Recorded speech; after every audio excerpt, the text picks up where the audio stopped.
We haven't started, right? Yes, we have started. So It hi, says, yeah. Okay. hi everyone. This week we'll be discussing Jordan B. Peterson, lecture number 2 of Maps of Meaning and lecture number 2 of the psychological significance of Bible series. So we'll be discussing the most important takeaways all of us has had this week.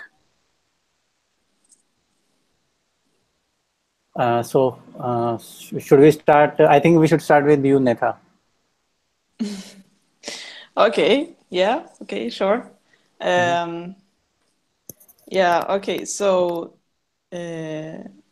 I watched the Bible lecture, Mm-hmm. and I think a lot of it was similar to uh, what Peterson has said before in Maps of Meaning. Um, and I also watched this lecture before when it came out. So yeah, I didn't find that much of it was new to me. But instead, when we had the discussion yesterday, um, I brought up something that I've um, thought about that I thought about while listening to the lecture. So and it's that um, it's pretty personal, but I think I can share it. I don't think I have a problem with sharing it. And the problem is that I have that I want to, because he talked about in the lecture that a good goal to have is to uh, attempt to leave the world a better place than if you had not existed. So, and that's a goal that I think that I have always had, and I try to make things good, to make things better, and but a problem is that I don't know if my decisions are right, or if my worldview or my opinions are right. And if they're not right, then maybe like if my current beliefs are dangerously false, then how can I make decisions based on them? So if it turns out that I have just caused suffering, uh, even if my intent was to do something good, then how should I deal with that? So that's what I discussed yesterday, and I got some good advice from you. Okay. so so yeah, and I realized then that I think that my fear isn't really that I will cause suffering and do something wrong. It's rather that I don't. I'm afraid of being wrong, and that others will dislike me for it or condemn me for it. So that's really my fear, and that's something I need to work with, like try to express my opinions and get feedback and But that's a genuine fear to have, right? yeah. Yeah, because I mean it has certainly happened It's a before. I legitimate think fear. that people have tried to make things better, and it has turned out to be just very wrong.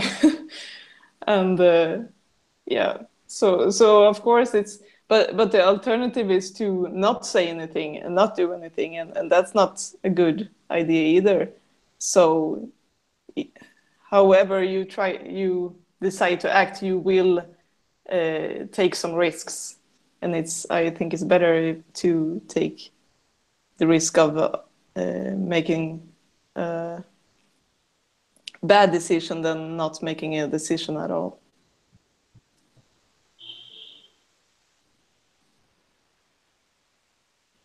Yeah, so do you have any comments about that? Mm, I actually don't. John, do you have anything to say? Uh, yes, I agree completely. It's very it's something that it's scary, but I do truly believe that even when you're, as long as you act in what you truly believe in, and to continually self-doubt or self-analyze what it is that you're doing and how you're acting, that can lead you towards a better place than you've been before. But take a lot of work and a lot of practice and a lot of external self-analyzation as well, not just from your, because as long as we can communicate with people from different backgrounds and different histories and environments, that can be applied to ourselves and to help us better understand ourselves. Yeah, I think and I I think think that the yeah. sorry. No, you say that first, What and you were then talking I'll about, say. Yeah. but I was trying to think of what you were talking about, Natha, when you're talking about too afraid to act. I'm trying to think of, well, is there any addresses that? And I think so far I'm not very well versed in the Bible, but in the biblical stories, but I think the closest one is Jonah and the whale, because Jonah called to act as a prophet, but he keeps running away from his responsibility. He doesn't want to do it, and I think what happens to him when he's like thrown overboard and he gets swallowed up by the Leviathan is like, if you don't act, your problems will become bigger. Yeah. I, Yeah. when you're just trying to avoid it, yeah. So Yeah, and I'm sorry, not keep going. I think so too. And Yeah. yeah, what I was going to mention before is that a good advice that I got yesterday is that bad ideas can lead to good ideas. So even if your ideas are bad at the beginning, you can get feedback, and then your beliefs can evolve. And also, like, even if you influence others to express bad ideas to others, might get them to come up with good ideas. So, and that's something that I really believe in, and I didn't think about that before. But that's also like expressing bad ideas can also be valuable, because it can lead to good ideas. I got two things to say about that. So the first one would be, you got to be careful about saying whether some idea is good, because it's not easy to define what is good. And what I mean by that is, let's just say you are out there promoting never quit, or quitters never win and winners never quit, something like that. So I might come across that idea and I might keep going and succeed. Someone else who is better off giving up what he's doing and trying out something else, that might be best for him. So to a certain extent, you have to trust other people's cognition to be able to sort things out. Like, it's not it's like, it's the same argument for like hate speech, where they say, okay, you are inducing violence, and you are like, you are just assuming people who are listening have no agency. So what I mean by that is, you got to have some degree of faith in people's ability to take your ideas, then question them at their own level, whether or not it makes sense or not, and follow them. So it's not always your fault if you gave them an idea and they just screwed up their life.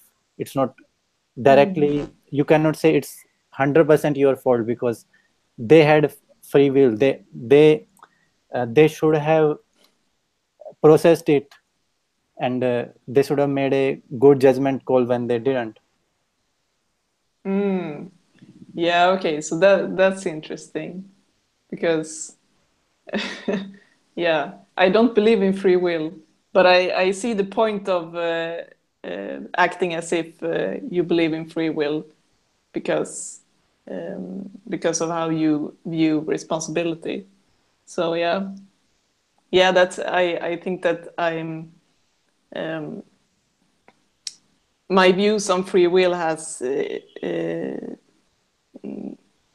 impacted my way of viewing this problem. Okay. Yeah. That I would love to talk about that willpower problem someday. Second thing is this dragon idea. It goes back to this one long talk Peterson did a long time back, where there was this, I guess, children's poem or something, where there is a dragon in their house and it keeps on getting bigger, and that child's mother keeps saying that there is no dragon, there is no dragon. And then one day it gets really big, and their house, the dragon runs away with their house. And then when they finally notice the dragon, and dragon gets the attention it needs, it becomes really, really small.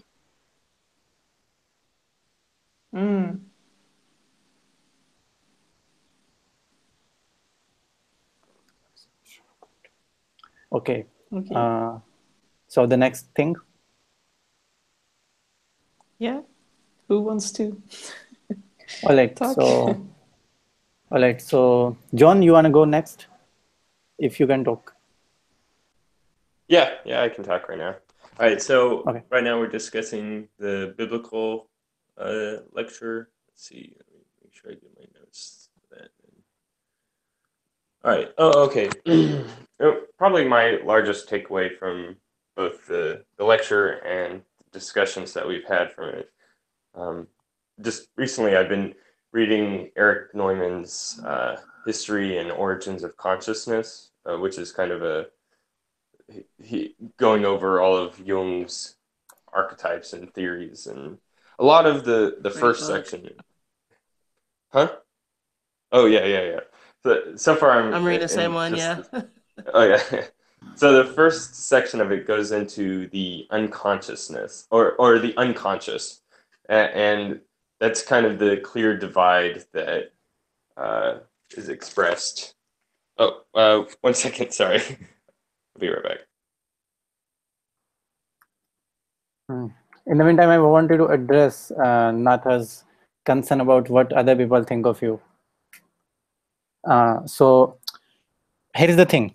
There is this idea floating around: you are not supposed to care what other people think of you, and if you don't, you are somehow superhuman or something, and it is glorified. But it's in the sense that it is glorified, it is exactly the wrong idea. And the reason I think that is because let's just say I'm at my workplace and I want to get promoted. So it matters a great deal what other people think of me,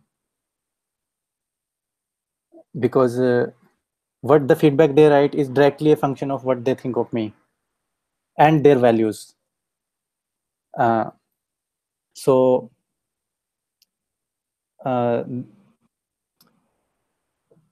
however, outside the workplace, we no longer live in a society where we are part of a tribe, and if we are dying, no one will save us. We are in the jungle, no one will care for us. So we live in a society where if we call the police will come. If we call the ambulance will come.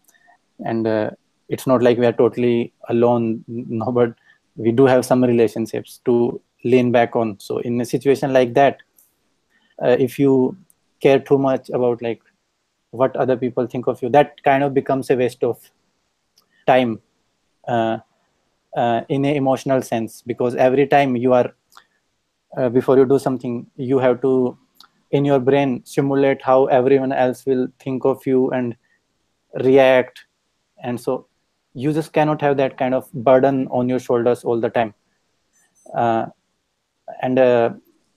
So the goal is to get to a detached level of consciousness where you are able to follow your dreams without caring what other people think and present your opinion, but at the same time at a strategic level be able to figure out what they might think, how they might react, and make that part of your message and make that part of your strategy. So if you can be detached about this thing, you can use it to your advantage.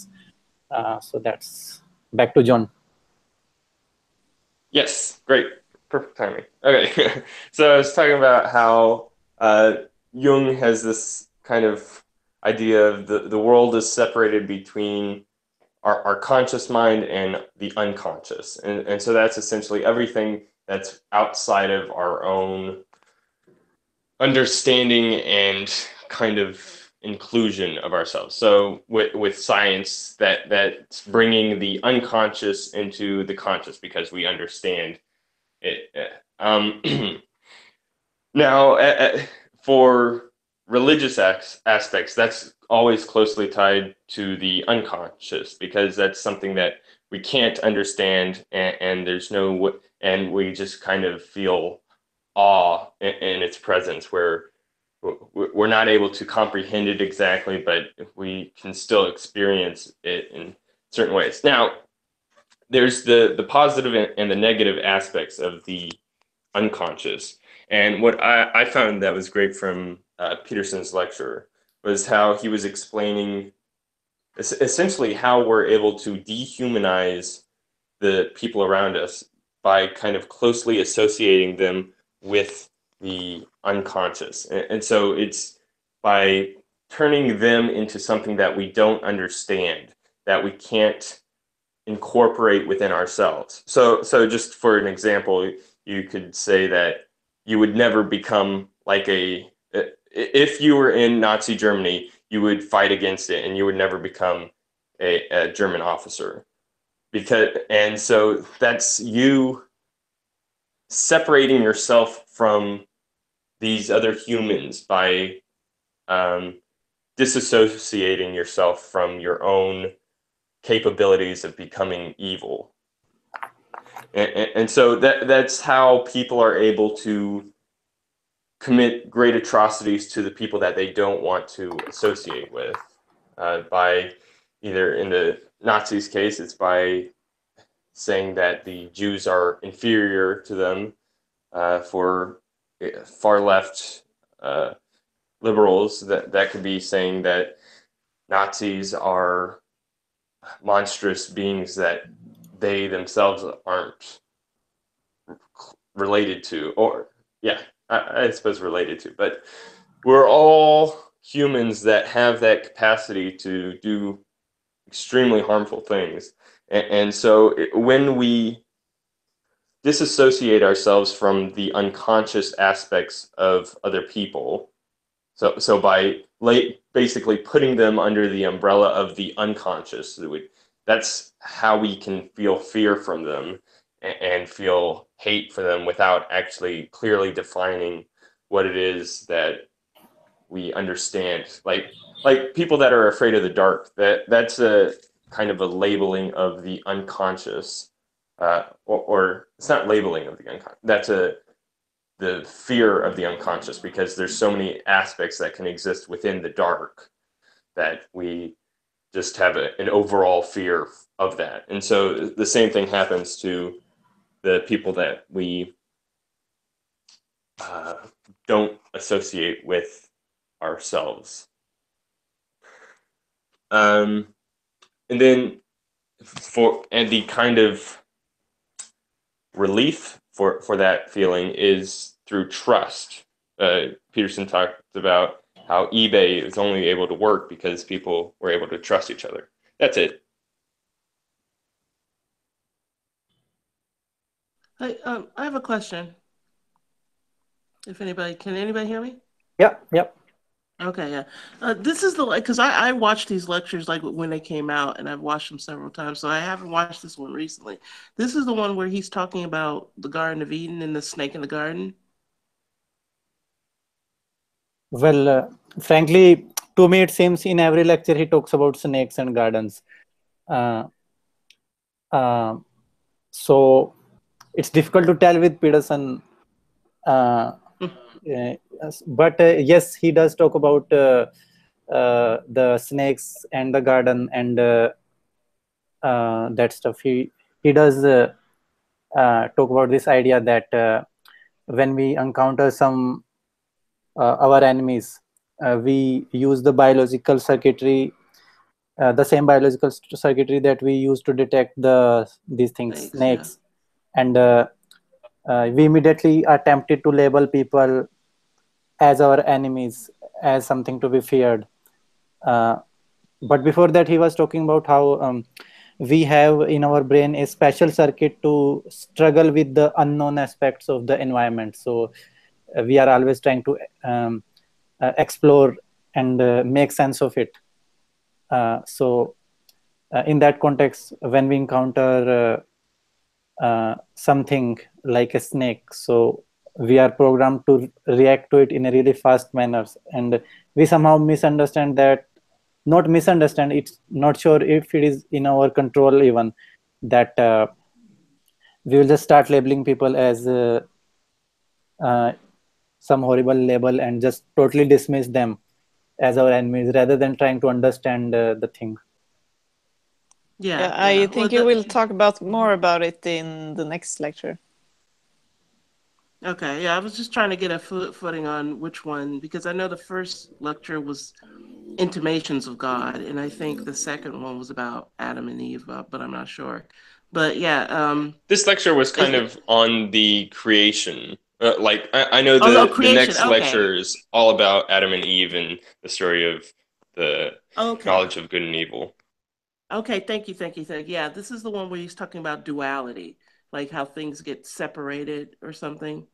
When he's talking about the voice of God, hovers over the waters. The title lecture is Chaos and Order. Yeah, so it's like pulling order out of the chaos. And so interesting enough, just a side note, I had a dream about snakes last night. It was so horrifying. They were just eating everything in sight, and but that's a side thing. But yeah, John and I are actually reading the same book, the Eric Neumann book, and Peterson pulls a lot from that book. And when he talks about like the dawn of consciousness, the dawn of human consciousness is reflected in the myth of the void, and how the voice of God. It is something about like the logos being the word of God, and how that is the dynamic that pulls, that is able to pull something orderly out of this kind of this matrix of possibility.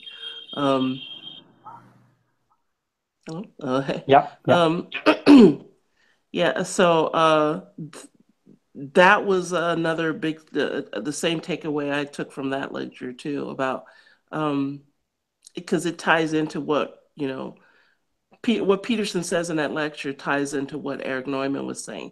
But also, I've gone even further back than the biblical stories, and because the stories of the Bible are based in ancient Near Eastern religions as well. It's like the Mesopotamians and the ancient Egyptians. And I've been reading like the ancient Egyptian mythology, and the primal gods of ancient Egypt also have this sort of separation of, first there's void, and then like there's water, there's this watery abyss, and then there's this duality that happens.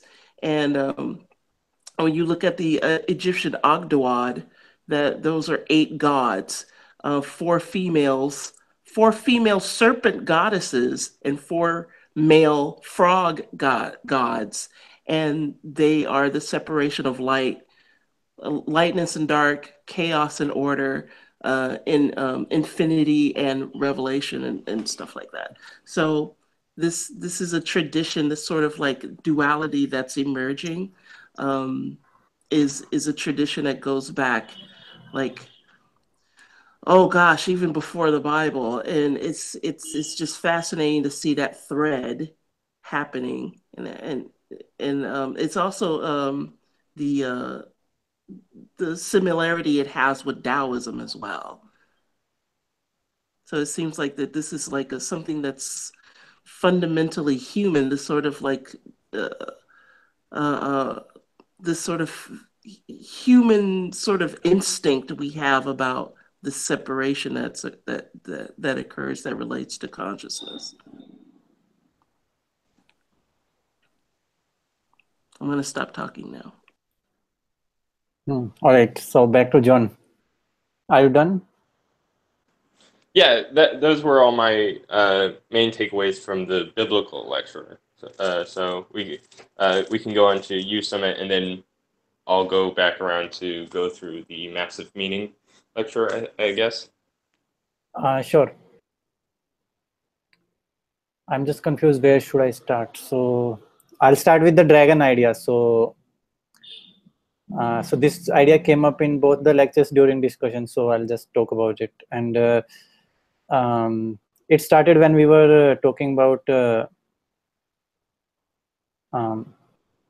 how the internet had allowed very easy access to explicit content on the web. So and how that is screwing up people's pleasure circuits. So there is a TED talk on that. In a way, you are giving people access to gold without them having to go through all the difficult steps they have to go through in a social environment. For example, dating people, getting rejected, all that. You can just bypass all of that and expose yourself to all these things on the internet. So, and that has led to a lot of people reaching even a point of dysfunction. So that's bad. So the idea there was that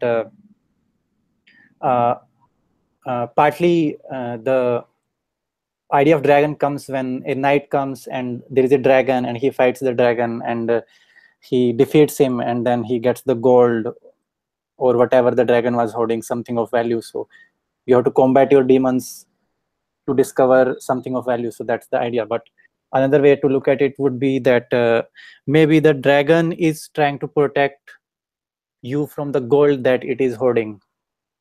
So if you were to just get access to that gold, you would misuse it, you would get addicted, or you might become target of other people who wants to take it from you, and you may not have the required discipline to manage it properly, the thing that you are discovering. Because if dragon is guarding it, it is obviously something very valuable, very powerful. So it requires a certain character to manifest that thing properly in a positive way. So dragon will just not let you get to the gold until you have the required character, courage, strength, discipline, all the things that you need to develop in order to defeat the dragon. And whatever characteristics that dragon have, that's kind of a direction in which for you to grow so that you can defeat him. Once you rise up to that level that you are able to defeat the dragon, you also become the kind of person who would be able to make use of that secret resource that the dragon is hiding properly. So that goes back to this point where I'm reading a book by Ryan Holiday. It's called The Obstacle is the Way, and he explains it. I was just going through it. He explains it, and I was really not getting it. But after this dragon idea, it's very clear to me that the obstacles that are in your that comes in your way, they really might not be obstacles. Like they are an invitation for you to grow in a certain direction, so that when you get to the next level, you are ready for the next set of problems. And if you are not able to deal with your current set of problems properly, you will never graduate to the next level. And if you do by some kind of shortcut or some hack, those problems, those bigger problems, will just wipe you out. So that was an interesting idea I learned this week.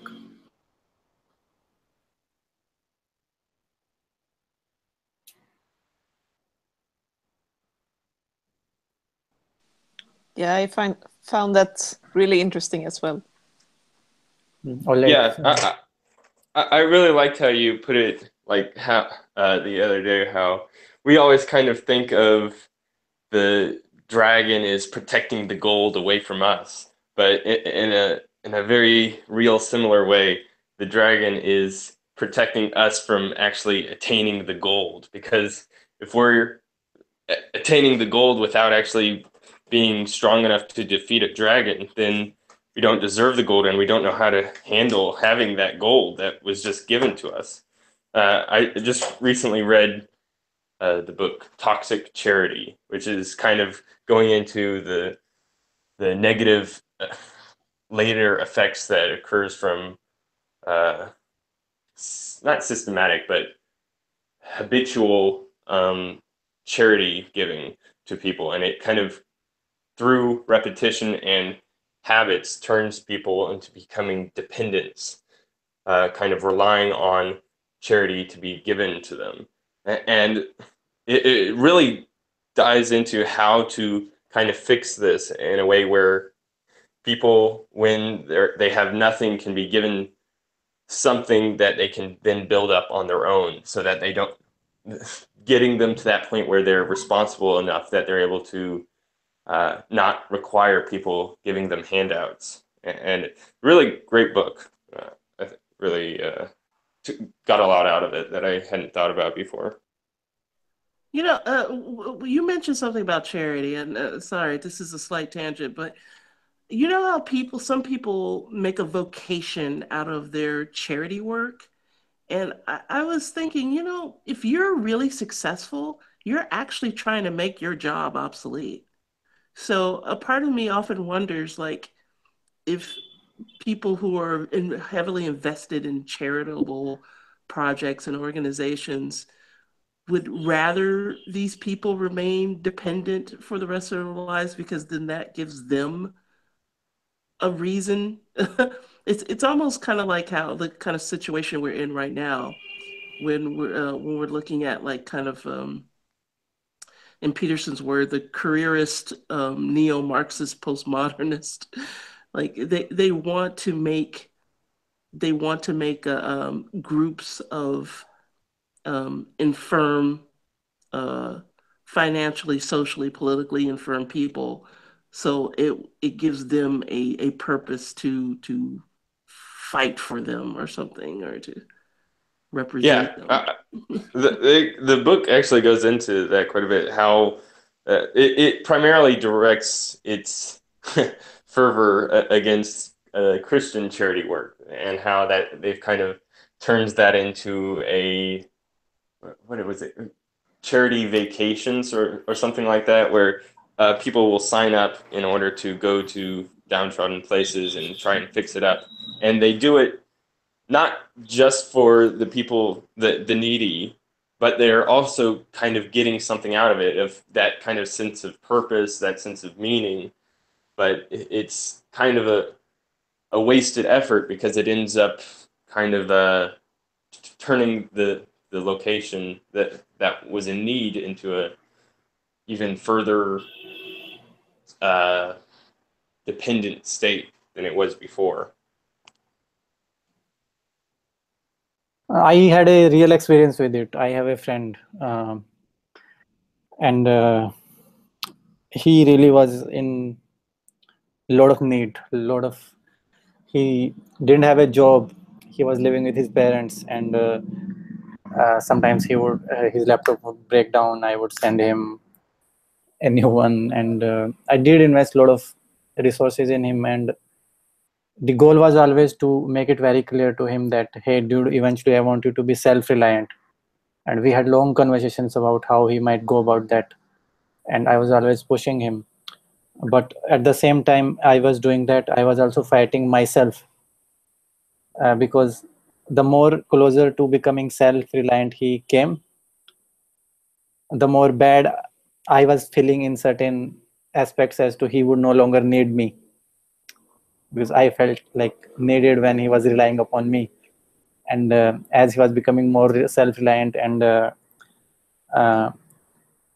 therefore having less need for me, that was certainly bothering me. And it required a lot of mental energy to continue to tell myself that the right thing to do is for him to become an independent man. So that's a very real struggle even I have experienced. And if you lose that struggle, then you just end up creating hell for yourself and for others. For yourself, because you are deriving meaning out of other people's misery, while on surface you are pretending you are doing good, and others are not getting a chance to fully experience what it is like to really be on your feet and have your own stable life. So that's the terrible mother aspect that rears up too, when you want to sort of like, you know, consume, you want to like dissolve the other person and keep them reliant and dependent on you. Eric Neumann goes into that as well, how that's an aspect of like the terrible mother. Like it's just smothering and possessiveness, and which is also the dragon as well. It can be the dragon is just very possessive and smothering, and doesn't want you to grow. Mm-hmm. And doesn't want you to have the ability to reproduce. That's like a natural sacrifice that Norman goes into, where many of the like cult priests of the any of the female female goddesses, they would kind of require that castration, not always literally, but of the male. And it's fascinating because in that same book it goes into kind of the divine creator of everything as the Ouroboros, which is the snake that eats its own tail, and it's able to like always consuming but always able to produce enough. So it's this kind of continual balance within itself. And I think that's kind of a good aim for ourselves, and also for trying to help those in need, is to create a way for them to be self-reliant and self-sustaining in whatever they're doing, by giving them the knowledge and the capability of having a reliable, stable cycle that they can still grow from. Well, if you think about it in the grander scheme of things, when the person is no longer reliant on you, they're competing with you. I mean, I don't mean to make it sound as cold as that, but you're essentially making or encouraging other competitors if they're not relying on you, because there's only a finite amount of things to go after in the world. So yeah, if you make them um, constantly dependent on you, then they can't compete with you, and you can just kind of like overtake them. And that's kind of the spiritual castration, that you were alluding to before. It is sort of like a castration of the spirit. Um, so they can't grow and they can't reproduce. Um, Yeah, it's so crazy how these pre-ancient symbols are still relevant in like our today's uh, kind of society and culture that we're in with it right now, and how you can kind of see the parallels with the church of far left kind of having their own cutting off of the masculinity that there is, and trying to maybe even unknowingly creating dependence inside their little mother state, that people can not have to worry about work or self-sustaining themselves or just sustaining themselves with yeah. what they do. Well, I don't think it's not just that they're relevant, that these symbols are relevant. I think they make up the kind of the mathematics of our psyche. Um, I think that's the point. Is that these are these are this is the logos, if you will, that's happening within ourselves, and it just manifests itself out. And these symbols are kind of like the ancient language of our thinking. I agree. It's almost. I always kind of think of it as there's universal scientific truths, like with the constant of pi or the golden ratio, and I see the religious symbols and recurring analogies as extreme truths when they're kind of abstracted out into their stories. And the Bible, especially Genesis, is a collection of all those stories that can be extremely applicable to the our world that we live in today.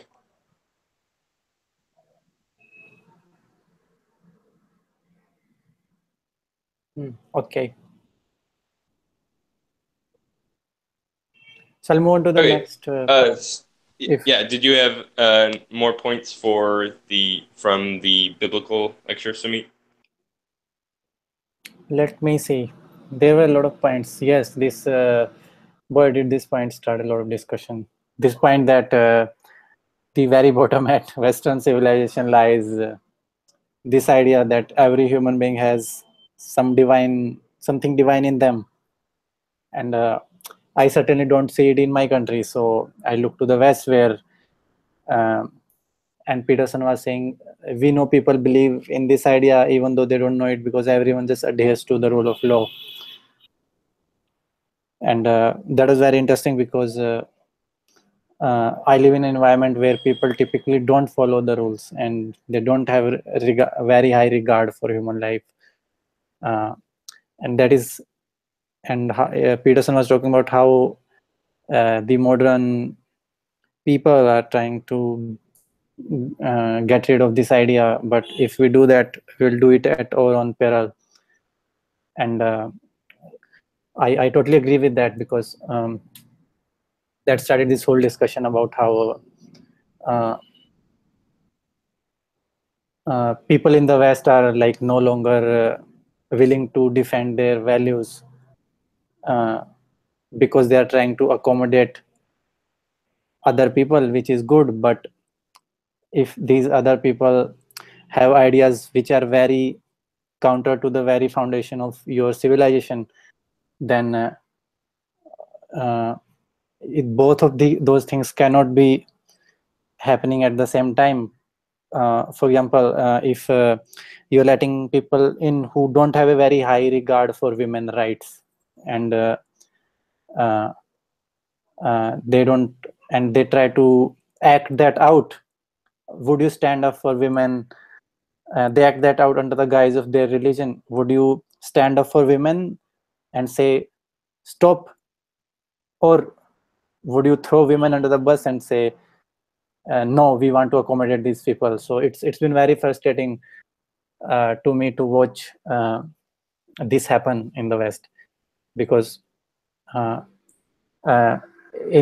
because I remember talking to someone about this earlier, and this whole idea about having a box and everyone outside that box is just not part of the experience. So that doesn't sound like a good idea, but at the end of the day, it's about I remember one person in America uses this term called soft bigotry of low expectations.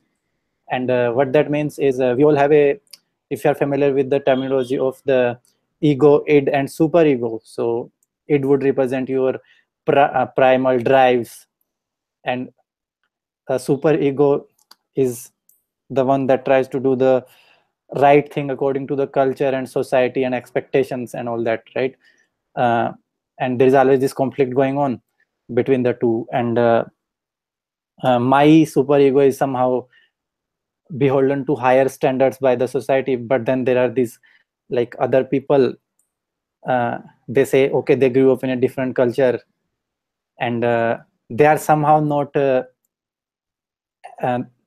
somehow the same level of behavior is not expected from them. And if you don't expect then their super ego is not going to reprogram itself. We have these issues in India where people of a particular religion says women are not allowed to come into the prayer house, the place of worship, or they had a really horrible laws about how they treated women in the divorce. So, and people are just not putting up with that. People are fighting back. People are we have had really good legislative work in this direction. And so we are not trying to accommodate them. We are not trying to accommodate people who say, hey, why are women going after 10 p.m. outside and wearing these short clothes? This is wrong and immoral. So we are not putting up with those people. We are fighting that battle. So it's really interesting how in my country we are fighting these things and we are not accommodating these kind of attitudes, because at the end of the day there is such a thing called a better culture. And once you define a better culture, then you should be able to fight for it. Because if you say women are not allowed to come inside the house of worship, then that to me is not a better culture.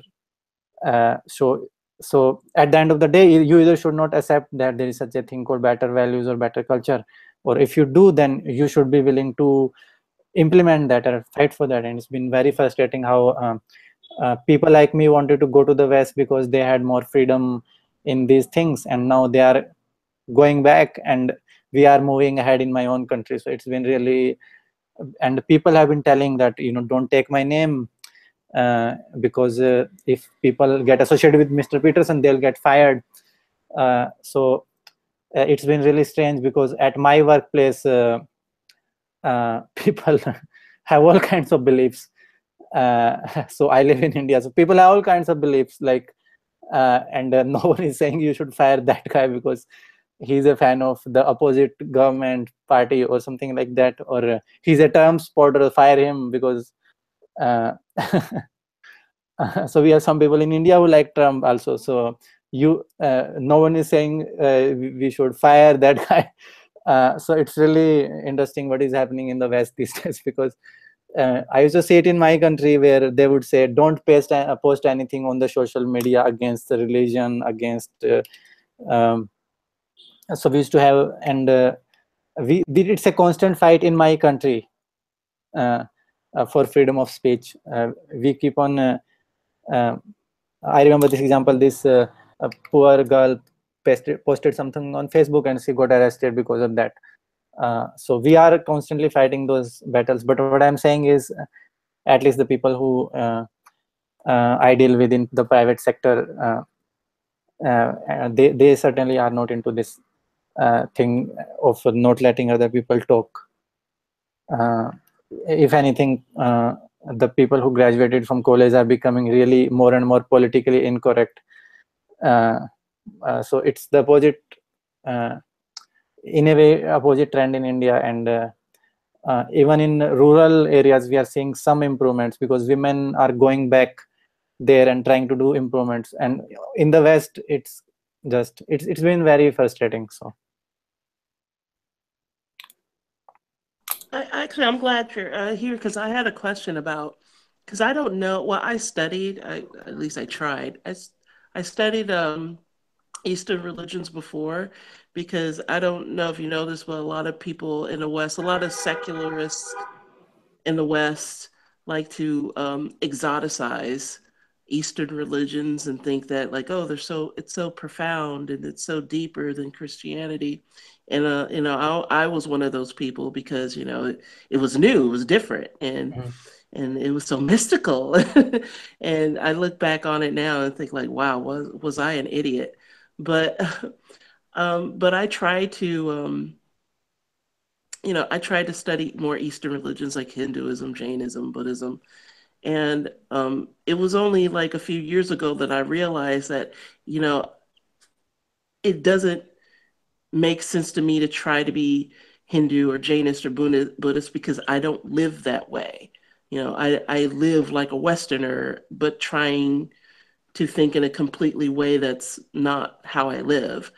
And but something you said before, in that, when you said, like, when Peterson mentioned that in Christianity, there is this sense that there is something of transcendental value about the individual that is worth, that is divine, and that you should respect it. That is something that he pointed out that, you know, that I had just taken for granted, you know.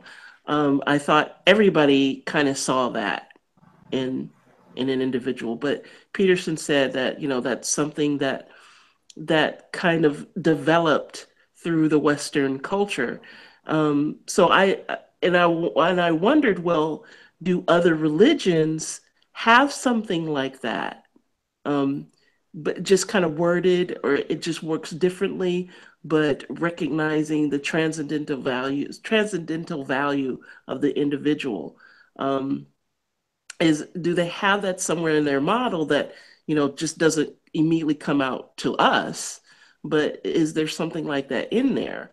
And also, like, redemption, the idea of redemption, that is manifested as the Christ figure, that's formed in the Christ figure.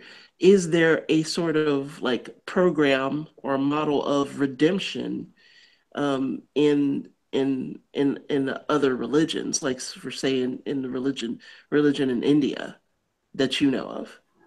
I would say the first thing is I'm not an expert in Eastern. Yeah. I have grown up here, so you see, there's a difference between the scholars in my country who actually study the whole Eastern religion, as opposed to someone who is just a normal guy, you know, growing up.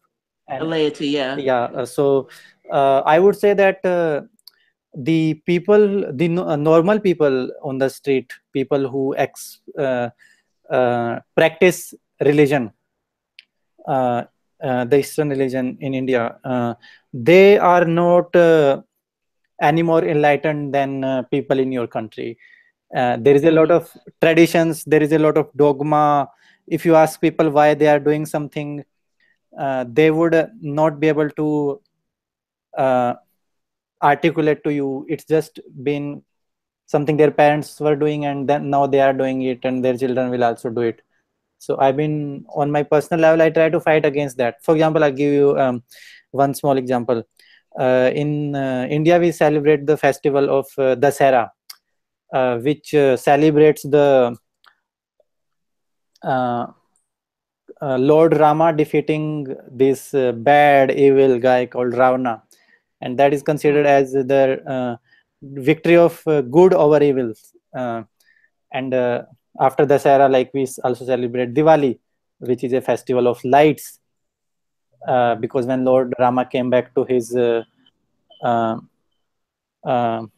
home town, so they lit up the whole town with um, those, I don't know what the right word is.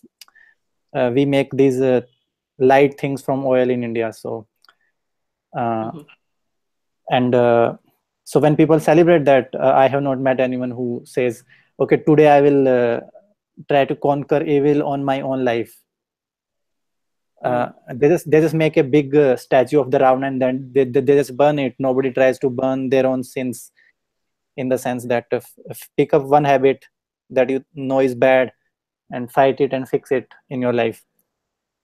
So what I'm saying is, the normal people, I'm really frustrated with all the dogma and all the misunderstandings that they have about the very religion they are following. So so I believe religion, there is a lot of superstition going on in India, a lot of religious gurus who are unethical and do bad things. So that's all frustrating. Not only that, in Bhagavad Gita, there is this idea that the only right you have is to your labor, but not the fruits of your labor. Okay. And people just misunderstand that idea, and they make jokes about it. And so what I'm saying is, I don't think most of us understand, people who follow it really have a deep understanding of what's going on. To me, it's just frustrating. But after having said that, there is a idea of having God inside every individual in Hinduism. They say God, don't look for God anywhere else, it's inside you.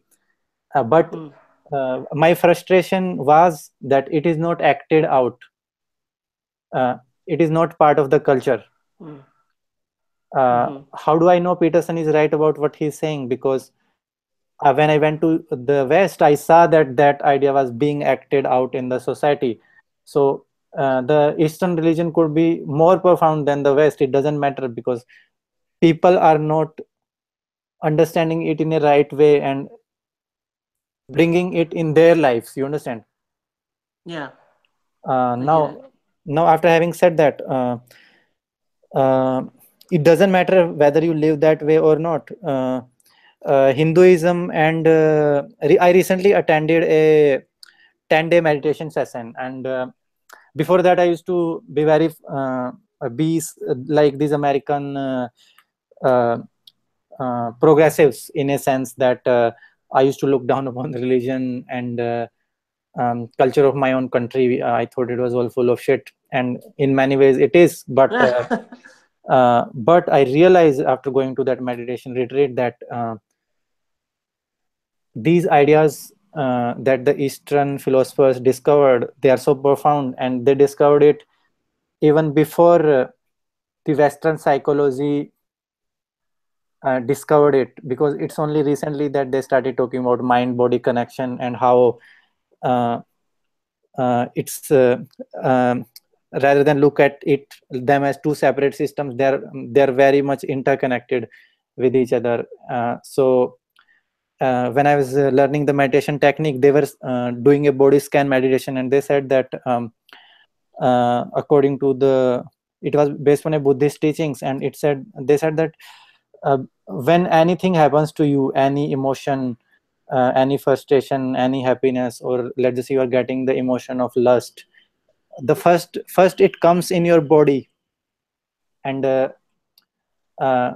then your brain analyzes it. And I very much noticed it, like now every time some extreme emotion come, I just stop and notice my body, and I can immediately feel my whole body have this energy go through it. So even if even if you don't live that way, there are things you can learn from that. And after listening to Peterson, I've been going back to my readings of Bhagavad Gita, and I have been interpreting it in a way that Jordan Peterson interprets the Bible. And exactly. Yeah, that was going to be my next point, is that maybe the laity in India have the same misunderstandings of their religious texts as the laity in the West about the Bible, that there are deeper symbolic truths going on there that people are have been overlooking. I was wondering if that was what was going on when you say that people aren't acting out, you know, what the religious texts were saying. that is exactly right, and it's not easy to understand this. It requires a really sophisticated mind to actually interpret it the right way.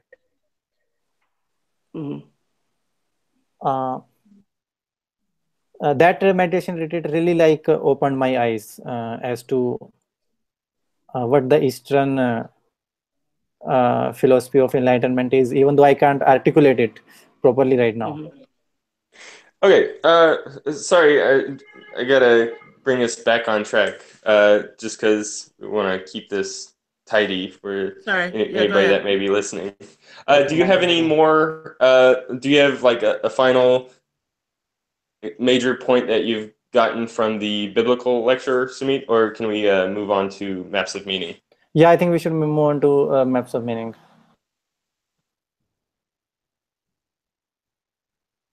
Okay. Natha, do you want to go to? Can she hear? Oh, she might. Yes, I can hear. Oh, okay, great. Do you want to start with your major takeaways from the maps of meaning discussion? Well, I didn't participate in it, so yeah, I have my notes from the lecture, but I think I will just listen to you. And I have to leave soon. I don't know when, but in like 15 minutes. Well, you maybe. can share your So. notes, like anything that you've gotten from the notes. Oh, okay. Yeah, this was in January that I watched this lecture, so a long time ago. Okay, let's see if I have something interesting here. Yeah, I found it interesting. This was something I got from this lecture. He talked about ideologues and that someone else is behind their words, so they are just repeating things they have learned instead of thinking for themselves. So I thought about how that applied to me. So do I say things because I have found out that it's true, or do I just copy what others have told me? So since I watched this lecture like almost a year ago now, I have thought a lot about this and started to question a lot of my beliefs that are just like automatic because it's in my culture or in my society, and I have really come to different conclusions. So I really recommend others to do that because it's really interesting. Yeah. You recommend people to just kind of go over what they think they believed in that was actually something that they were repeating. Sorry, I'm not sure exactly what you're recommending, and I want Yeah. to make sure. Yeah. To think about things that everyone around them accepts as true. Like this is of course this is true because everyone has agreed that this is true, and then to find out, to really question those assumptions, to see that, to figure out if it's really true or if it's something that might be false. Are you talking in terms of what we say or how we act? Well, both, I guess. Okay. But because what you think is affects how you act. So so in my case, it has been, well, I don't want to go into it too much, but it's about political ideas which everyone in Sweden agrees on. So, and I have started to question that a lot. So it has really brought me on out to different crazy ideas, and I'm not sure where I will end up yet, but it's interesting. I see it happening in my country as well, where whenever I go and talk to my relatives, they would say things like, hey, today is this festival, you are supposed to call everyone and do this, or you're supposed to fly here back to us and celebrate this. And I'm like, why? Like, what's the point? I have my own schedule, I have to go read all these books. You want me to become some kind of programmed robot who wakes up just because it's 22nd of this month, I'm supposed to do this activity? I will just not do it. Or recently my mom wanted to wire 20K to my sister, who is very well off in a very good countries, right? So and I was like, why are you sending her all that money? We need that for other things. And she says, no, this is just what we are supposed to do. And I'm like, this is how we tell that we love them. And I'm like, excuse me, like, is it, what is this? Like, you are, they need transaction to show that this is the certificate of our love. So I had a big fight with them over this, in terms of getting them to stop. And I'm not sure if that worked out, but so I see that you need to do that in your society if you are to make progress, because otherwise people are just stuck in that old loop without questioning it. But am I able to do it with my own ideas in my own life? Probably not. And that reminds me of rule number 4, which is, before you start criticizing the world, set your house in order. So that sounds like a similar idea, as to do have your own life, your own thoughts, everything sorted out first before you go out.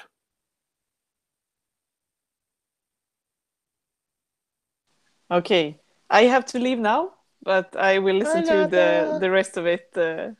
Yeah, bye. Thank you, Natha. All right, you have a good one. Yeah. Sorting yourself out is too hard. Can I just focus on other people?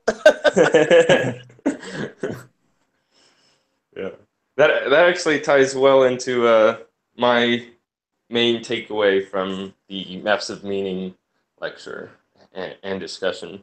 I think an hour and a half through Maps of Meaning number 2.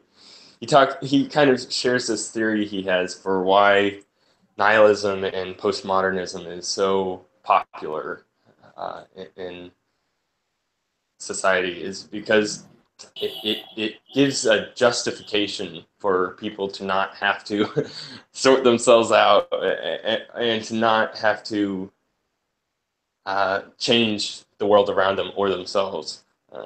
And if they believe that they have no effect on anything around them in the world, then there's no point in trying. And I don't know. If you don't even try, as we were talking about earlier, then there's no way to grow from that. And so otherwise you'll just kind of become a dwelling loser that just kind of survives off of the world around you without giving anything back.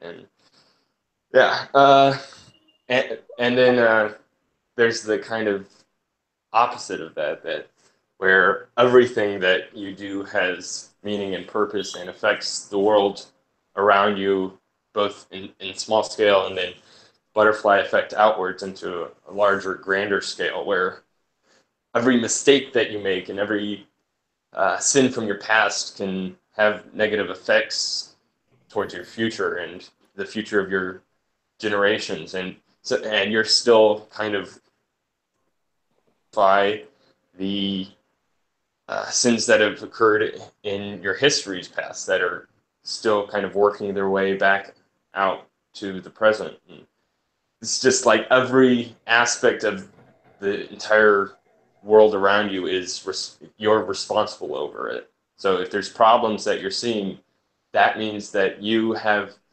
because you have the capability of witnessing and recognizing the problems, that is an indication that you have the responsibility to try to fix them in however way you can. And that's quite I can understand why, of those two options, nihilism is kind of the more, not romantic, but the one that you would rather choose, just because if you can live life just in pleasure with like hedonism, you can just feel like just kind of float as the world takes you wherever it wants you to go. Then yeah, I don't know. Well, the ultimate conclusion to nihilism is just non-existence. And I think I've heard a couple of people even edge toward that unironically, like, existence itself is just it's horrible, and it does nothing but make you suffer. So even and the scary part about that is that it's completely rational. I mean, if existence, if you don't want to suffer, and the only way to not suffer ever is to just take yourself out, and yet we try to push back against that thinking, but I mean, it's actually somewhat rational. Well, I had my own fill of this whole thing, man. So I have a friend. So I was talking to him back in those days. I used to be really excited. So I'll get really excited about something. I'll make a difference. I'll do this. I'll do that. And my friend would ask me, "Hey, how can you come here and prove to me that you made a difference? You did these three things. Like prove to me objectively that you made a difference, or these steps you are following, or these people you are mentoring. How will you know that you have made a difference in their lives?" So, and I couldn't answer his question properly. I was like, well, I do the best I can, and unless they come back to me and give me feedback as to how this interaction has been helpful for them, uh, I will not be able to say that. And on top of that, you then might start questioning that is a self-reported data by those people. So you are not going to trust that, I guess, either. My issue with that is you need to, it's the same thing someone else was saying, like you need to have certain kind of belief that you want to do good in the world, and then you and figure out the best strategy and you try to execute it. And you a lot of it is about faith, which goes against rationality. And every, like, I have like these two friends, I have seen how their own rationality works against this path of meaning, because it's more like a subjective discovery and you follow it and you don't know where it is going and you are scared, but you keep going, and eventually things make sense when you look back. Even rationally they make sense, uh, but if you're not willing to do it, if you're not willing to take that leap, then it becomes really hard. So I have seen how rationality can prevent you from ever walking down this path of trying to have some kind of meaning. No, that's a really good point. You know, you can reason yourself into a horrible life. And I Or no also, life. when you were talking, I realized something about the question of necessity. Like once you become a nihilist, I don't think I shouldn't say I don't think anyone, but I don't think the path people will take is uh, after nihilism would be then end themselves, because uh, I see a lot of that around me, but I'm not seeing a great suicide epidemic. So what what's to happen more likely is that once you don't once you may decide that there is no higher calling going on here, and there is no purpose here, and you can't really make a difference. So once you have this kind of attitude, then I think the default route you would take would be become a kind of a hedonist, right? Why think of the bigger, grander things, like just enjoy, just party, just spend it all on the weekends. So that and you would have to look at that possibility, because I'm standing here talking to you instead of going out with these people and partying and doing all that, and what I'm doing makes no sense to them whatsoever. And if I'm doing things that are painful for me right now because they involve fighting my own ignorance, I'm still able to do it because I have this sense that I want to build a better version of myself, and it is possible. And even though it means going through all this pain right now, so once you join their club, you are very, very likely to become a hedonist, in my opinion, where you will say, hey, why take all this pain? Just screw it. Just let's just enjoy life. So that to me looks like a much likelier possibility. Yeah, I did mean to say that nihilists will ultimately kill themselves. I meant to say that the ultimate expression of nihilism would be non-existence. You know, is is what I was saying. Not that, I think nihilists are going to kill themselves. But yeah, I think you and John are. I don't know if John said this, but no, I think you're right that you're most likely just to be a hedonist or just to be a depressive and not do anything. I've seen that happen too. Like I've seen people go the other way and not, enjoy life. They just kind of unplug themselves from life because they don't see the point in having a good time either, because it's ultimately empty. To me, those are the people who can be saved. These people who are depressed, The depressive people can be saved. yeah, they are much more likely to get saved than the uh, just like he said, meek shall inherit the earth. So the depressed ones are likely to be saved because uh, um, if when I graduated out of college, I was not planning on listening to Jordan Peterson. So it requires certain level of suffering and pain and to actually look for meaning, because if everything is working out, and no, I shouldn't say that. Uh, uh, in my experience, it is much more like clear when you are depressed and down that you would ultimately find some meaning, as opposed to uh, being a hedonist, because for hedonist it doesn't become a question of survival until after a long time, and that could be like 25 years, 30 years. Eventually a hedonist will realize that it's all empty, like I've been having all this fun. They'll get fed up with it, or they might find new ways of indulging themselves. But I also seen they might also come to the conclusion that, hey, this is not the ultimate thing for me either. But for someone who is depressed, I think it's a matter of survival to actually get this problem right. Because that's their bottom, and like once they hit the bottom, then there's hope to come out from the bottom. What you're saying. Kind of, yeah. Yeah, Because okay. whereas survival is at stake. Let me put it this way. I doubt many happy people go to the self-help section in the bookstore. Yeah. Okay.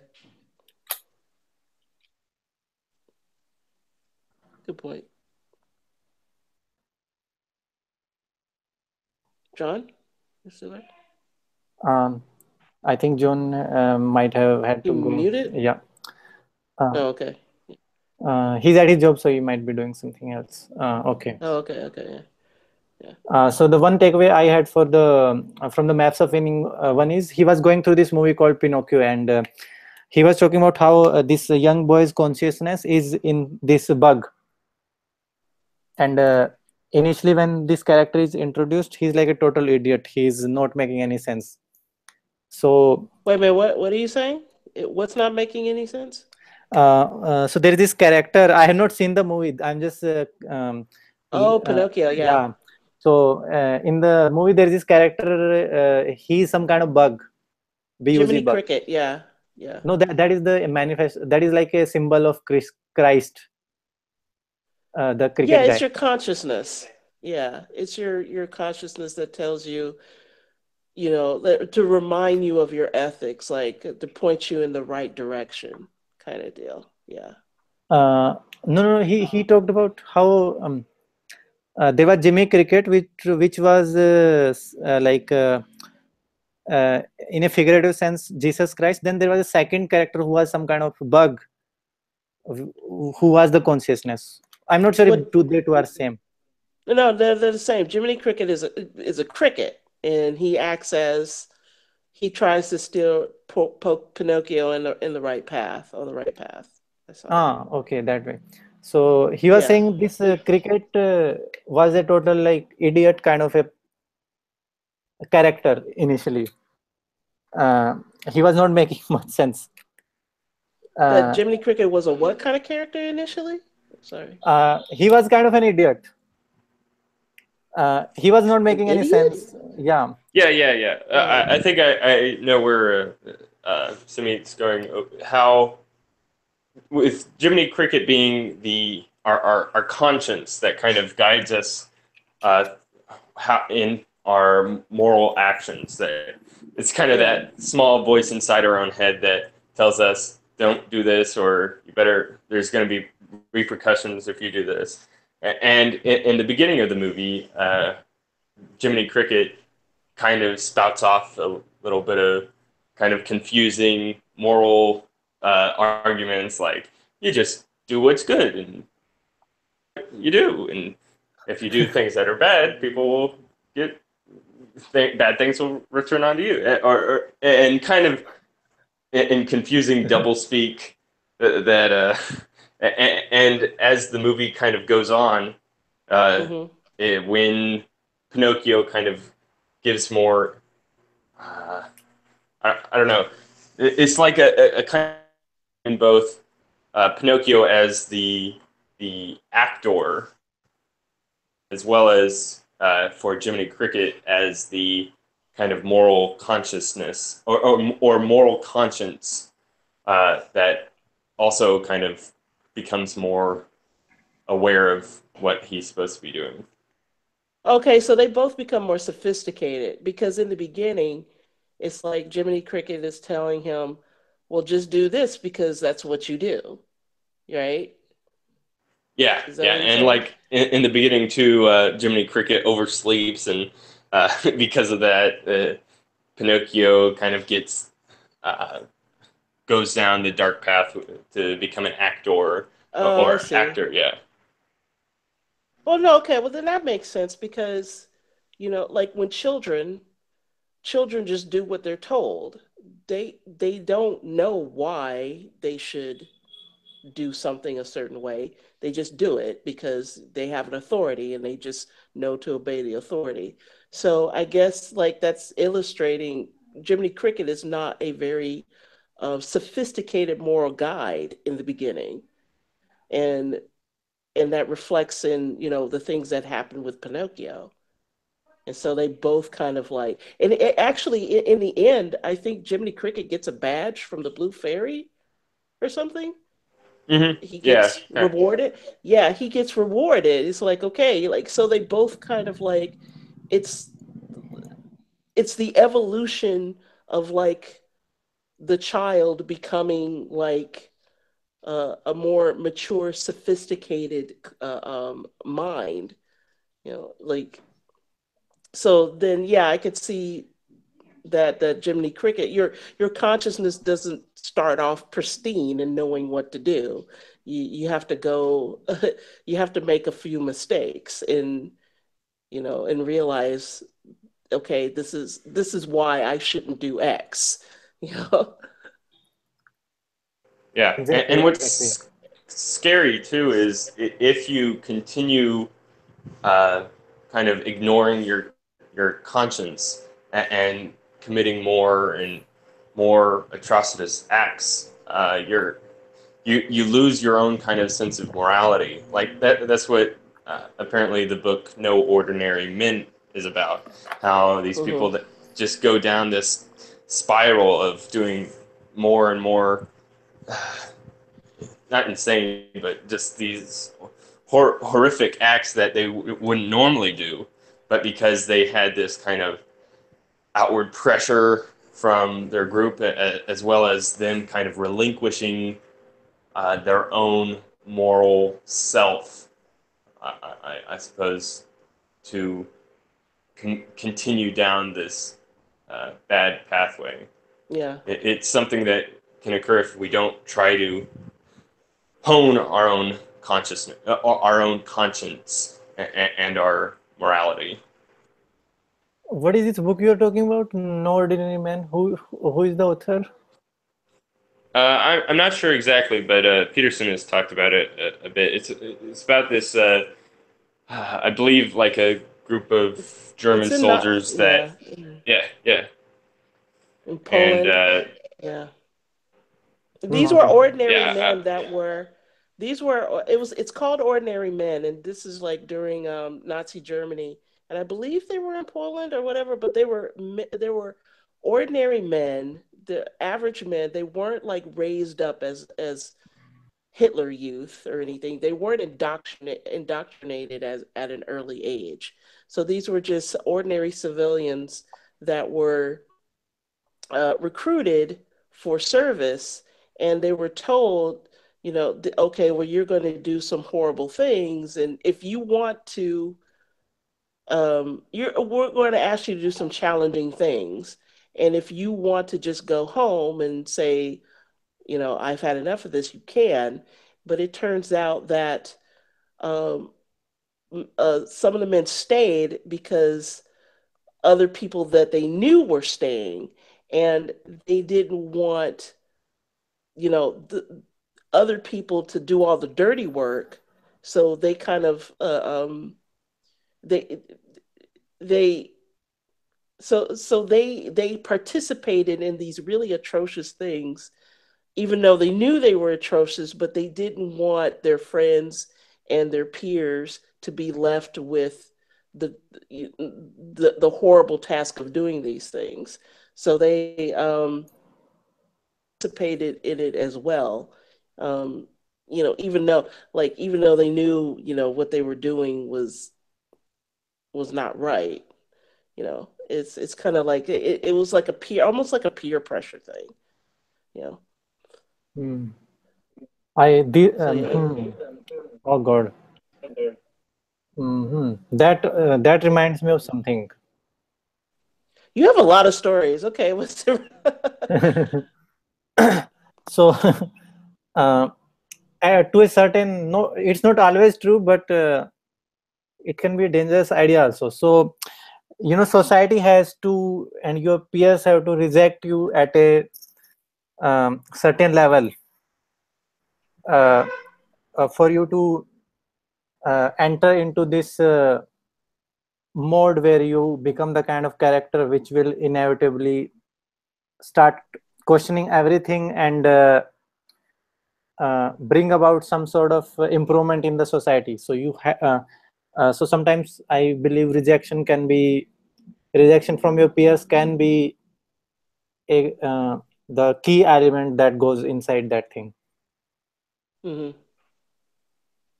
And I think that's what Natha was saying in the beginning when she was talking about she was afraid of, you know, she didn't want to make the wrong mistakes because she didn't want people angry with her. Mhm. I think she was afraid.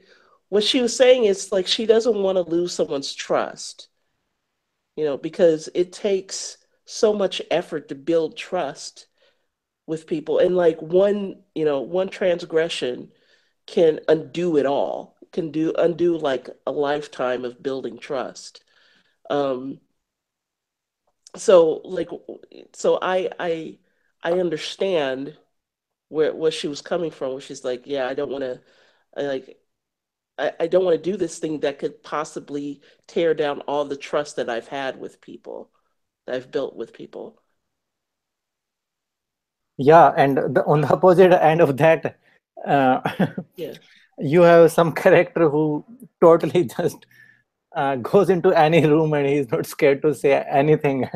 And I believe if you want to create a character like that, one of the recipes could be like, what if when you were growing up, people rejected you? No one was willing to play with you or something like that. Oh yeah, yeah.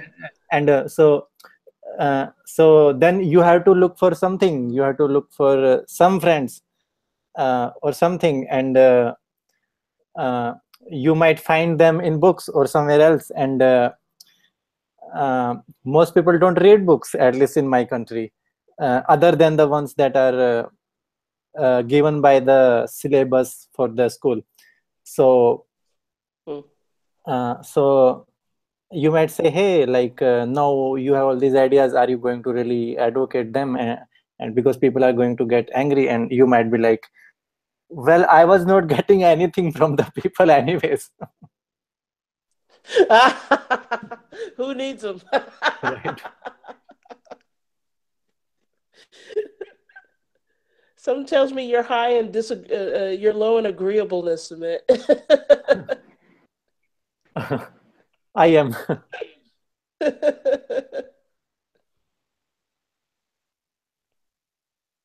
John, That's did you why want to I. move on? Yeah, let's move on.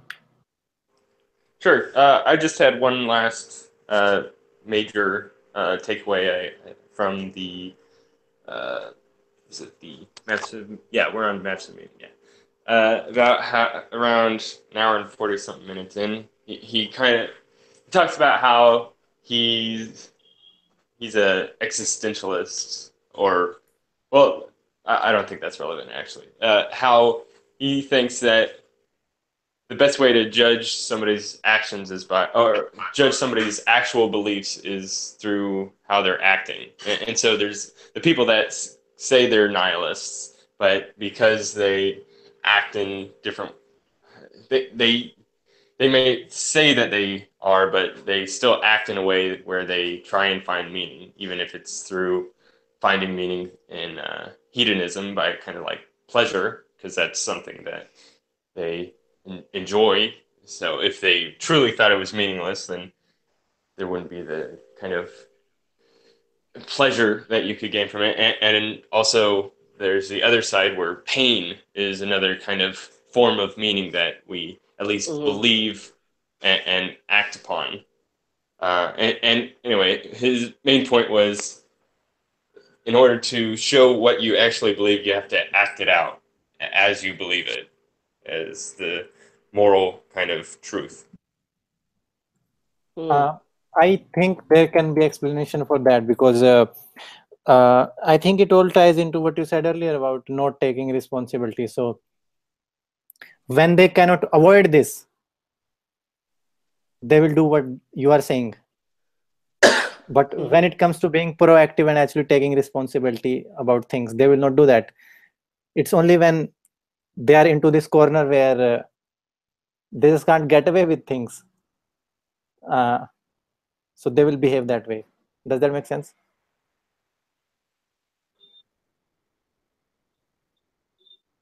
Wait, run that by me again. They what? Okay, so these people that John is talking about, so they don't want to take any responsibility for fixing the world or going out there and doing all these difficult things. So it's because of that reason they subscribe to this nihilism, like you say. But when they are backed into a corner where they don't have any choice, when they are really, really suffering and they are going through all that pain, now they can no longer run away from it. Like they have to deal with it, right? But once they come out of that, they will go back to their original thing where, hey, we are not going to be taking any more responsibility than we have to. So that's their attitude.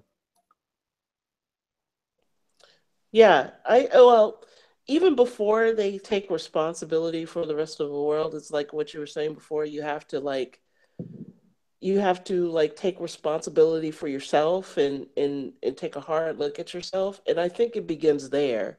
Um, when John was saying like you have to act things out as you believe them.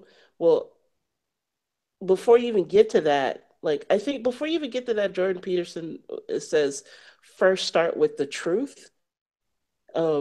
First start with the truth of who you are as a person, and that means looking at your ugly side and incorporate. I believe that means incorporating your shadow self and locating the parts of you that isn't good, that can do bad things, and that can cause pain and harm to another person.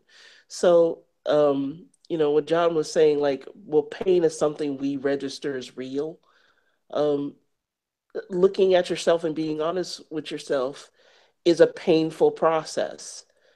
And um, I think that the nihilism in that is I don't want to have to look at myself because it's too painful, and it's running away from your shadow self. But when you do that, you have the sort of like horrors that take place, like in like say what happened with the Nazis. And I hate to just keep using Nazis because it's so cliche, but you have those situations where you don't recognize your shadow self, you don't incorporate your shadow self and integrate it and hone it. So you wind up doing horrible things that you thought that you would never, and justifying them, justifying that they're not horrible, that they're right, because you don't see the ugliness in yourself.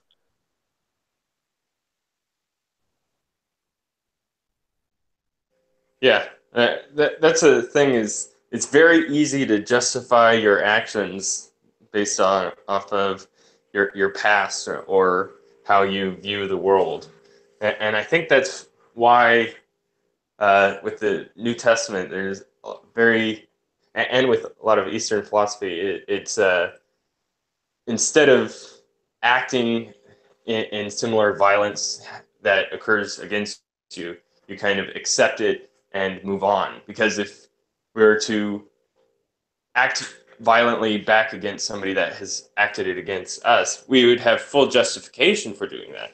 But it's an ever growing spiral out of control.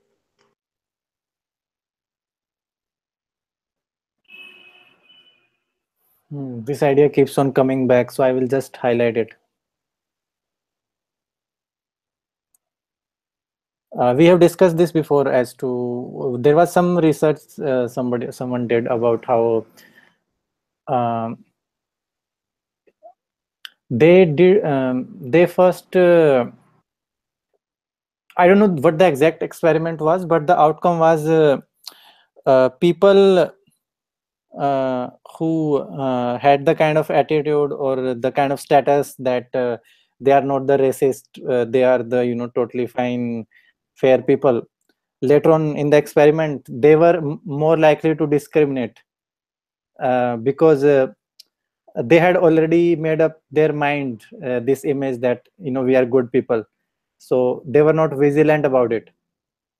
And other people did better, people who were not so sure. And this certainly happens at I've seen it happen at workplace, where if I'm dealing with someone I don't like or even hate, then I recognize that as a problem in terms of me not treating them with the same degree of fairness that I treat others. So I'm very vigilant about that, and I'm extra careful with them, and I try to go, I might end up helping them even more than I would help others, people with whom I'm more or less good or neutral, because it's about really being aware that you can do this thing that is wrong and be vigilant about it. So somehow just telling yourself you are a good guy and you will do good things kind of shuts down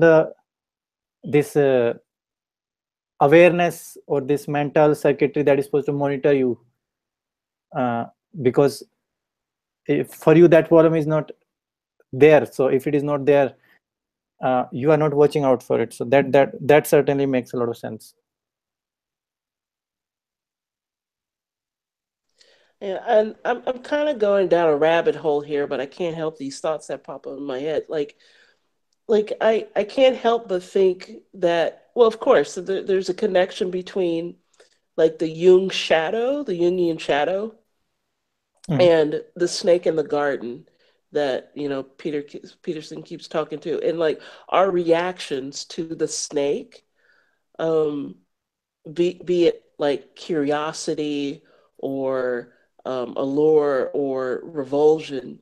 Like when we come across the snake in the garden, whether that's like we usually see it as an outsider, the outsider, like the foreigner, the other, right? Um, and I'm thinking that the shadow self, like the parts of you that are not so good, that to you that is a snake, and you reject it, and So when we come across people that we hate or dislike, part of me thinks that, we're confronting a shadow self. We're confronting those parts of ourself that we wholly reject and we wholly like dismiss, and we don't incorporate, and that we haven't successfully incorporated into our whole selves. So we outwardly project hatred for another person because that person is reflecting the worst parts of ourselves as well. And uh, not all snakes should be expelled from the garden. Sometimes you have to incorporate the snake into the garden and domesticate it, maybe, and maybe transform it into not like and transform it till it's not a threat to you anymore, but that you can actually use it. And so that's how I'm coming to see other people that I say that I dislike or that I hate for whatever personal reason, is like, well, maybe I'm seeing this person, I'm taking this person in the wrong way. Maybe I'm not like um I'm not domesticating this person into the garden. Um, like I said, I'm going down a rabbit hole here. It's all just kind of like um, all sorts of blossomings in my head. They're not always coherent. So feel free to stop me when you think I'm going to where I'm going astray. No, I agree with everything you were saying. It's something I've also been kind of coming to terms with recently, is being able to find who your enemy is and what their like Peterson has this kind of funny thing like, oh wow, this person is criticizing me and teaching me how I can become better. This is fantastic. Thank you. So the person that you're actually yeah, the person that you see as your enemy has some sort of useful aspect of themselves, whether it's learning from what they're doing that's working, or learning from what they're doing that's failing. And so that can teach you in your own path by taking a good long look at them, and also taking a good long look at the enemy within you, that is what their beliefs that they're acting out ends up failing, and the beliefs that you act out that actually succeeds. Is yeah, just taking notice of those and putting more action into the ones that you see as being beneficial. Yeah, and that goes back to what he was saying about what myths are and what story is. It's we're watching each other, you know. So we're watching each other and we're writing, we're straining out the parts that seem to be universal. Um, yeah.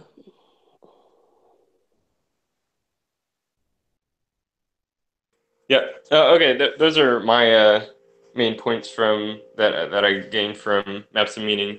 Did you have any to finish things up, Sumit? Yep. Your takeaways? I have not. My main idea was this one where this Jimmy Cricket guy. So I've been very conflicted about this as to they say you are supposed to follow your heart or consciousness or whatever, and sometimes I follow it and I end up exactly in the wrong situation, and I'm like, whoa, wait a minute, you are supposed to be right, you are the consciousness, so you're supposed to give me something that actually works out, and now you're like totally utterly wrong. So I always struggle with it, like how do I know when it is right and when it is wrong? Or I used to think that when it is right, it is the consciousness, and when it is wrong, it is something else. So I just couldn't solve that problem, and now it's making some sense when Peterson says that it's not going to be always right. It's needs to be trained, and over time it gets better.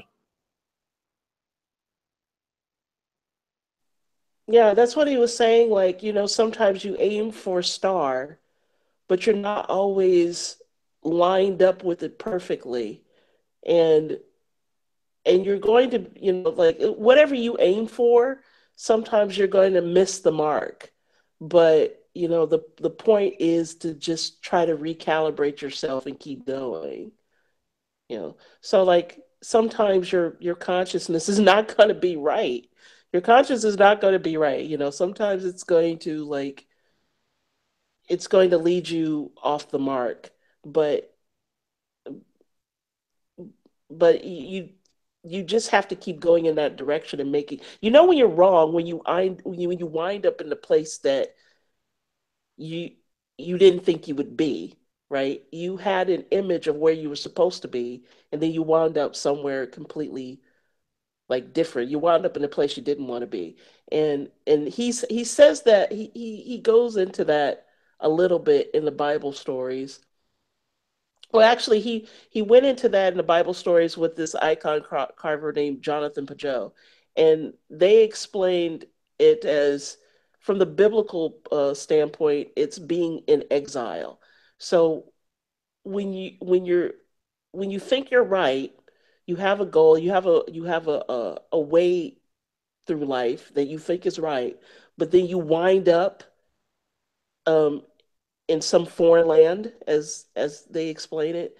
You wind up in a foreign land that you don't want to be in. You're in exile. So what you have to do is you have to, look back at your star and get out of it. Get out of the land of exile and back on your path. And that's all of life, you know.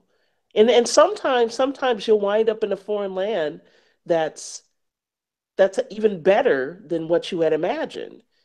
Sometimes you can wind up in a place that's better. And so what you have to do then is make adjustments to your goal. It's like, well, maybe my goal wasn't what I really wanted. Maybe this was what I really wanted. So you either have to adjust, you either have to reposition yourself and start your journey again from wherever you are, or you have to adjust your itinerary, and say like, okay, well, maybe this is where I should be going. That makes sense. That makes a lot of sense.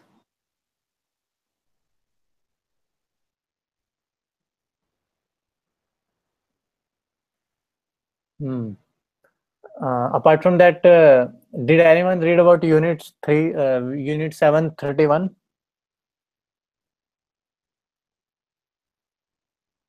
Because Peterson talks about it. He says, once you read about it, you probably going to wish you never read it, and you are never going to forget it. But if you really want to know what the shadow is capable of, that's what you should look into. So I'm still. Yeah, What, what, explain it to me again. I'm sorry, I missed it. He was saying that if you really want to explore what the human dark side is capable of, then you should read about Unit 731. Oh yeah. And then he says, "Don't read it if you." Then he says, "Don't read it," and then he says, "You should read it." He said that so because it's absolutely horrific, and I did read up on it, and it's very, very horrific. It's terrible. It's yeah. So yeah, you guys should read it. I doubt if I will find it horrific. I really doubt it, like Peterson is saying. But I'll read it. Well, because it's not just about hurting people. It's people hurting people, but it's also hurting people in such a perverse and gleeful way, right? It's almost the way it's described. It's almost it's antithetical to what it means to be human. It is monstrous, um, and yeah, maybe to you, like like maybe it won't shock you, but my takeaway from what I read about it is that it it took torturing your fellow human being to an art form, and that's what's so very that's what made me shudder about it. It's because like human suffering had become an art in a game, you know. Um, and the, and yeah, that's what I took away from reading about that. It's so disheartening. It really is something that will crush your spirit to know that we can get that low. Uh, Yeah, that's something it's something I've been avoiding, I suppose, because he's like recommended slash non recommended it for quite a while now, and so I've always been using his non recommendation as justification for not actually going through and reading it about it. But now I'm kind of research into the horrible capabilities of man and mankind, and so it's now I no longer have that justification anymore. It's something I need to look into, and I'm gonna practice that that thing that Peterson talks about whenever you see something horrific like that, of trying to imagine how he could have been capable of doing that as well. So it's not looking exactly forward to that, but it's something necessary. I have looked into this, and there was this I think economist who wrote some book on behavioral economics, and he talks about how when no, it's not a behavioral economics. I think it was an HBR article on this guy on how when you are in college, rather than just following the syllabus or what the teachers are teaching, you should go and really analyze the problems of who you are, where you want to be in life in a general sense, and then build a career around that thing. So he said that he discovered that, and he acts that out every day, what's most important to him, and that has really helped him over the years. And he was saying once he figured out what his values are, he's very inflexible about them. Like he wants 100% compliance, and which goes against this idea that normally I hear, which is it's okay, give yourself a break if you made mistakes. It's okay, people make mistakes. But this guy says it's easier for me to follow my principle 100% of the time rather than 99% of the time. And to me, that is related to, I can borrow that in this other idea about crime, which is that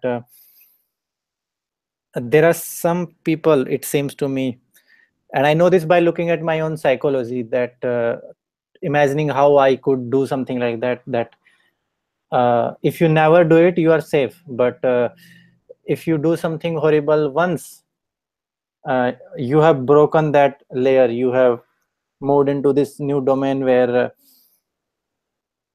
you will keep hurting people in even more profound ways,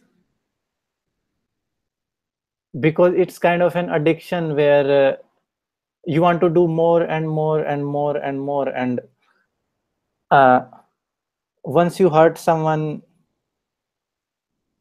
in like really really horrible way, next time you want to go further. It becomes this cycle that uh, you want to torture, you want to find out the limits of the torture. So it's like using your curiosity and your human motivation in a really negative and perverted way. So that's the only way I could think of, that I could be torturing people even more and more. Like once I torture you with X amount, next time I'm not going to be satisfied with X. I would want to, explore further.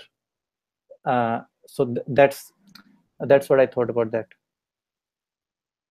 Yeah, you know what you're saying reminds me. I don't know where I heard this from. I don't know if I'm making this up, but I think it was a serial killer who said the first one, once you get past the first one, it gets easier or something like that.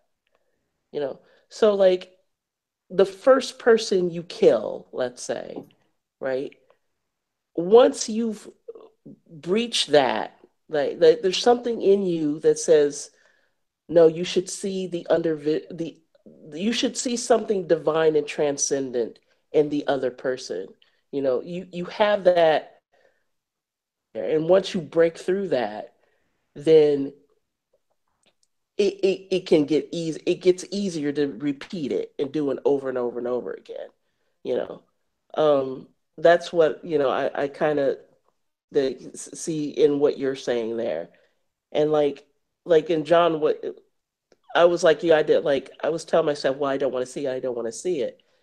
I don't want to read about this, but something in me was telling me like, no, you need to read this because because it's easy to sympathize with the victim, but you also need to see yourself as the tormentor, right? And I started reading like statements from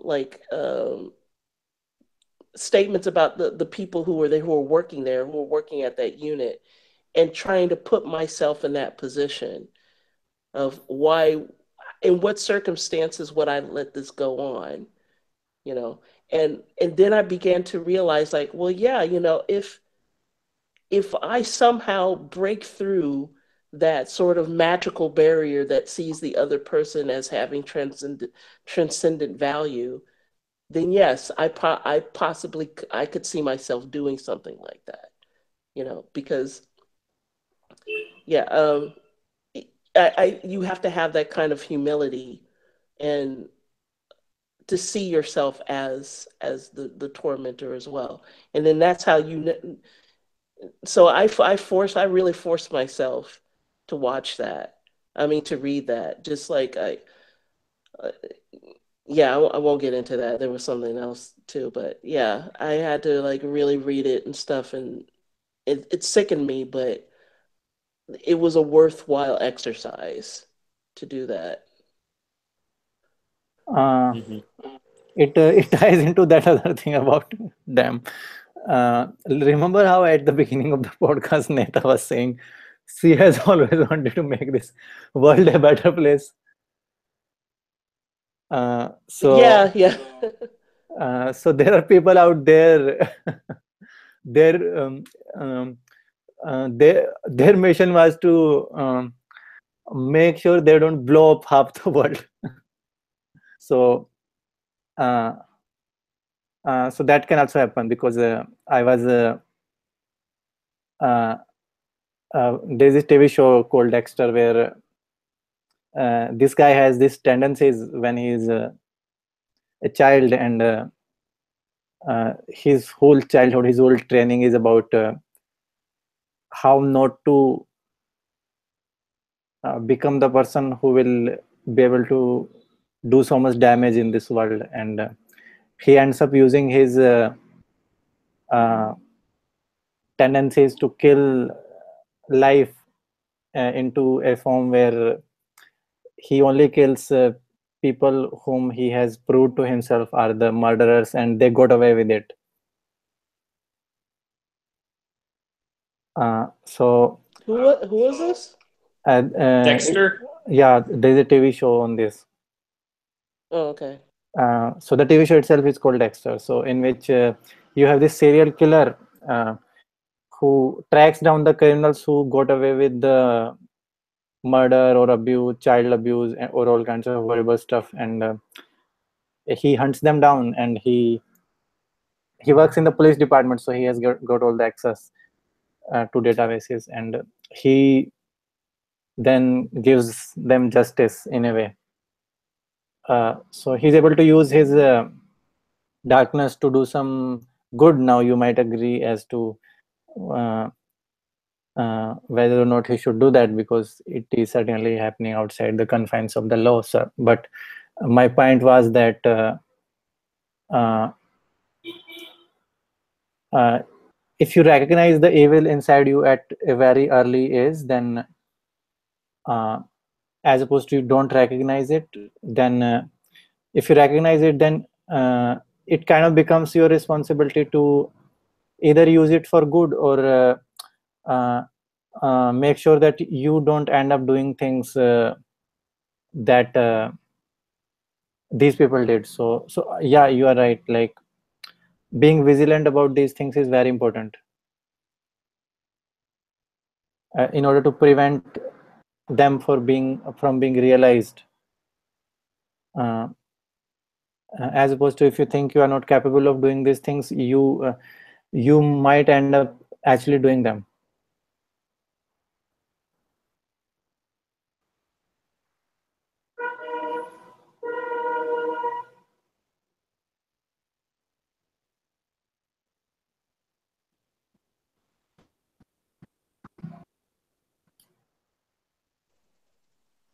Okay, I think we have reached the end of most of the takeaways.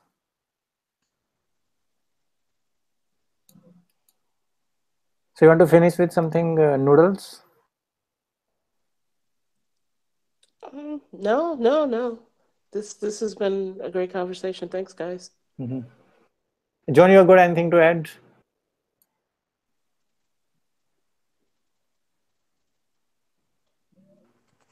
Nope.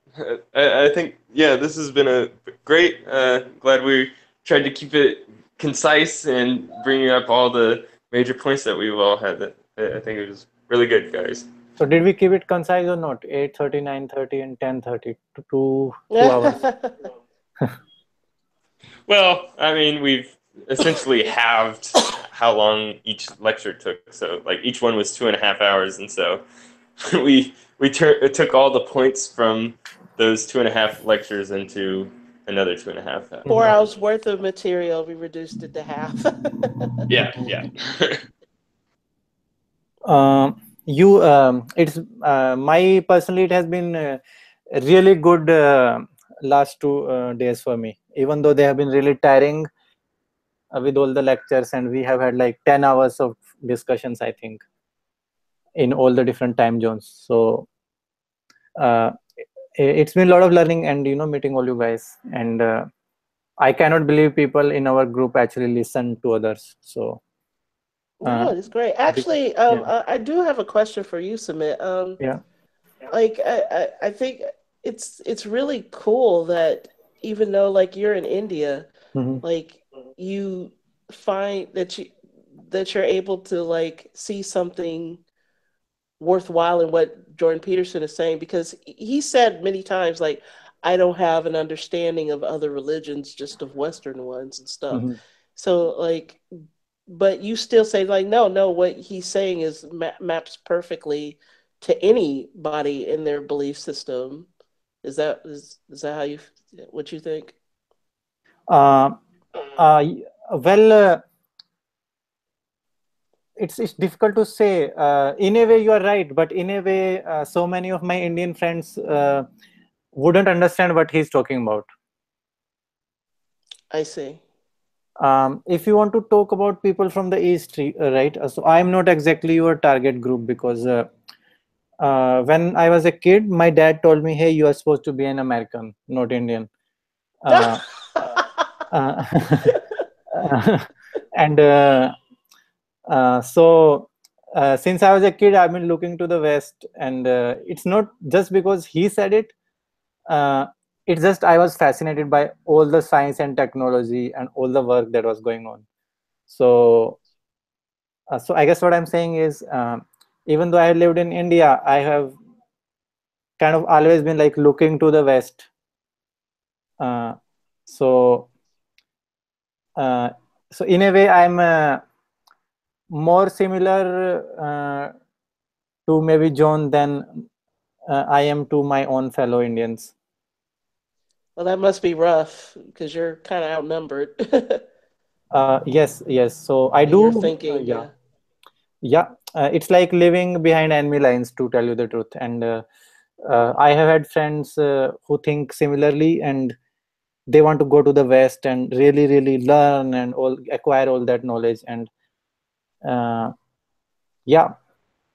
Well, you know, Sumit, you know what I'm thinking? You need to be the Jordan Peterson of India. Okay. So that you're reading the Bhagavad Gita all wrong. I'll think about that. You could be the change, man. You never know. Yeah, yeah. That has been a very baffling thing for me, whether to try to get out or stay here or change things. So that has been a constant. Yes, you're right. All right, then. All right, guys. All right. So will you be coming more often, Noodles? Yeah. The only reason why I haven't been coming because I can't seem to nail down the times of when these things happen. And it just so happens that, I saw the link. I was like, oh, well, I better jump in there. Okay. So, yeah, hopefully I'll be back next week. Okay. For everyone who wants to know, like, we do have a calendar and we have got the. Are you on the wire? Okay. Yeah, I am. So I'll end this. Are you on the Wired group? I am. Okay, I'll get in touch with you there then. Yeah, my name's Erica on there. Okay, so we do have the calendar invites and I'll send them to you so that you can know when the things are happening. So, all right. So should we end the YouTube live session then? Yeah. Bye, guys. Bye, Noodles.